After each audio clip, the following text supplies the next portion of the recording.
Sunday morning, we saw Canada and the United States face off for the gold medal game of the 2026 Men's Olympic Hockey Tournament. And this game was an absolute all-time classic. So let's talk about this game. About an hour before puck drop, Elliot Friedman notified everyone that Sidney Crosby would not be playing in this game. Obviously a massive blow for Canada, but injuries happen. Look at the US last year without Quinn Hughes for the Four Nations final.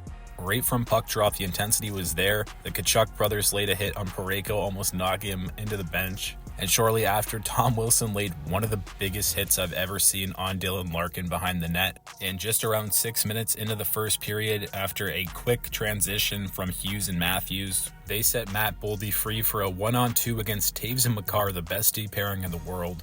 And he flipped it between both of them, tapped it out of midair, split the D, and then had a beautiful backhand finish on Binnington to give the States the 1-0 lead. And that's how the first period would end. I mean, the US definitely had a solid start. Canada started to push back. The second period, Canada really took control of the game. McDavid had a breakaway, which ended up being shut down by Hellebuyck. Canada would actually get a 5-on-3, which was something I definitely did not expect coming into this game. But the US did a fantastic job in the penalty kill, and Hellebuyck made some big saves, a couple on Celebrini. And after a face-off win by Horvat, Suzuki won a puck battle, got it to the line for Taves, who sent it over to Makar. He walked in downhill and fired the puck perfectly underneath the blocker of Hellebuyck to tie the game at 1 finally, with only 1:45 remaining in the second period. With about 17 seconds left, Faber sent one from the line, and it actually hit both posts. It deflected off the right one, then hit the left and out, and the period would finish 1-1.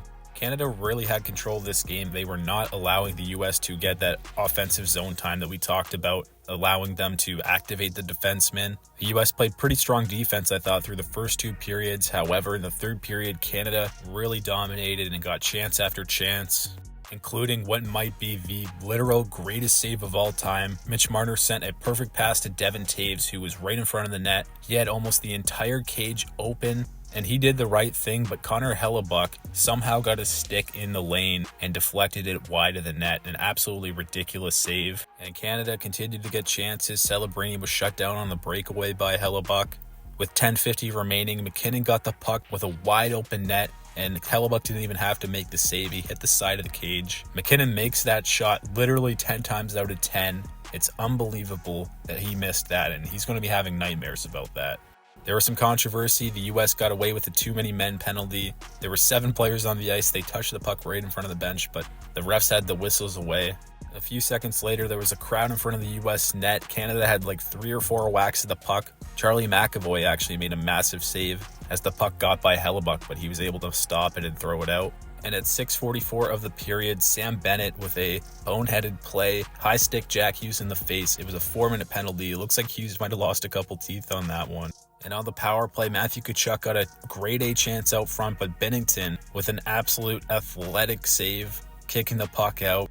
And with 1:19 remaining on the power play, Jack Hughes high sticks Bo Horvat in the face to send it to 4-on-4. On the power play, Celebrini had a couple looks, but he ended up missing the net a couple times. And so this game would go to overtime. I think I actually nailed it. I'm pretty sure I said that this game was going to be a 2-1 overtime finish. However, I did say Canada would be the winners, and unfortunately I was wrong about that. And so 3-on-3 overtime, a really stupid decision to end the final in a 3-on-3 format. It should be continuous 5-on-5, but the closing ceremonies took place on Sunday, so I guess that's the reasoning why. Not sure why they didn't just put the game on Saturday, but we knew this was going to be 3-on-3 the whole time, so no excuses here. And just 23 seconds into overtime, Quinn Hughes was robbed by Binnington, an absolute glove save and a beauty. And I'm sure the US fans were starting to get some PTSD to Jordan Binnington in that Four Nations overtime period. And just a minute and a half into the period, McDavid tried to go 1-on-3, make a hero play, didn't end up working out. A couple loose pucks, Quinn Hughes was able to chip it out, Makar got caught, and then back the other way, it was nearly a 3-on-1 from the USA. McKinnon had a chance to chip it, but he kind of hesitated for some reason. And then Werenski got a hold of the puck, sent it over to Jack Hughes, and the quick catch and release 5-hole on Binnington to score the golden goal and give the US their first gold medal since 46 years ago to the day in 1980 when they had that miracle on ice moment. This was an absolutely devastating moment for Canada. and it still hurts, but ultimately this was an unbelievable hockey game, and it was just so much fun to watch. And when you look at the advanced numbers here from Mike Kelly and Sport Logic, it really reflects what we saw. Canada, they really did dominate this game. 42-28 the shots, 23-11 the slot shots, 12-3 the rush chances. The expected goals were 5.8 to 2.7, but ultimately hockey is not played on paper, it's played on ice. If you played this game 100 times, Canada probably wins like 95, but ultimately the bounces didn't go their way. Connor Hellebuyck was a wall in net, and Jack Hughes stepped up at the right moment. In the celebration, you saw the American team bring around the Johnny Gaudreau jersey, and they brought his kids out for the photo at the end. Really classy stuff there, so you actually love to see that. As far as narratives, storylines coming out of this game, for the U.S., you have the penalty killers, JT Miller, Vincent Trocheck. A lot of discourse, mostly negative about them making the team, but U.S. had a 100% penalty kill in this tournament. They played their roles excellently. Connor Hellebuyck proved that, he's made for the moment. He can make the big saves and steal a game for a team when the stakes are the highest. When it comes to Canada, you have Connor McDavid, losing another championship game. Obviously, he did win 4 Nations, but he's lost 3 massive games within the last 2 years, the 2 Stanley Cup finals and then this one. So that really, is unfortunate. You also have Sidney Crosby not being able to play in this game. It's, it really sucks. Could this potentially be the last time that we see him wearing a Canada jersey? We're not going to know. I mean, in 2028, there's supposed to be a World Cup of Hockey, so I'd imagine he'll be representing Canada there. But at the Olympic level, he'll be 42 at the next Olympics. But it's Sidney Crosby, so I definitely would not bet against him.